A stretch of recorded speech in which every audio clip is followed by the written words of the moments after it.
কিন্তু শুভেন্দু অধিকারীকে মনে রাখতে হবে, শুভেন্দু অধিকারী আপনি ভুলে যাবেন না, এই ভারতীয় উপমহাদেশ সম্রাট বাবর, সম্রাট আকবর, শাহজালাল, শাহ রহমতুল্লাহ আলাইহে, রেসারউদ্দিন তিতুমিরের এই বীরশ্রেষ্ঠদের এই উপমহাদেশ শুধু হিন্দুত্বের না, হিন্দু রাজত্বের না, এই উপমহাদেশ হচ্ছে হলো ধর্মনিরপেক্ষের একটা রাষ্ট্র।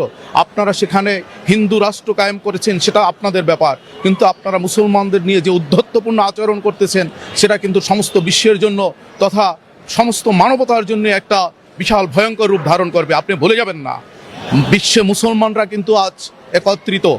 আপনি ভাববেন না যে আপনি হিন্দুত্ব আপনি পৃথিবীব্যাপী কায়েম করতে পারবেন না, সেটা পারবেন না। আমরা সবার ঊর্ধ্বে আমাদের মানবতা, মানুষত্ব, আমরাও মুসলমান, আমরাও মানুষ। সবার আগে প্রমাণ করতে হবে মানবতা সবার ঊর্ধ্বে। আপনি ইদানিং যে হুমকি দামকি দিচ্ছেন যে সামনে কোরবানিতে যদি গোহত্যা করা হয়, কোরবানি করা হয়, তাহলে আপনি মুসলমানদেরকে পুঁতে দিবেন, আপনি ভুলে যাবেন না ইব্রাহিম, আমাদের আদি পিতা ইব্রাহিম আলাইহিস সালাম থেকে কোরবানি শুরু হয়েছে, অদ্যাবধি পর্যন্ত চলছে এবং সামনে ধারাবাহিকতা চলবে। আপনি এটা কোনোভাবে প্রতিহত করতে পারবেন না। আপনি যদি প্রতিহত করতে চান তাহলে আপনি কোরবানি হয়ে যেতে পারেন। আপনাকে সাবধান করে দিচ্ছি মুসলমানদের পক্ষ থেকে, সমগ্র বিশ্বের মুসলমানদের পক্ষ থেকে আপনিও সাবধান হয়ে যান। আপনি যদি সামনে এভাবে আরও উদ্ধত্যপূর্ণ আচরণ করেন তাহলে সমগ্র বিশ্বের মুসলমানগুলো আপনার বিরুদ্ধে আমরা আবারও আন্দোলন সংগ্রাম এবং ঐতিহাসিকভাবে এর প্রতিবাদ করব।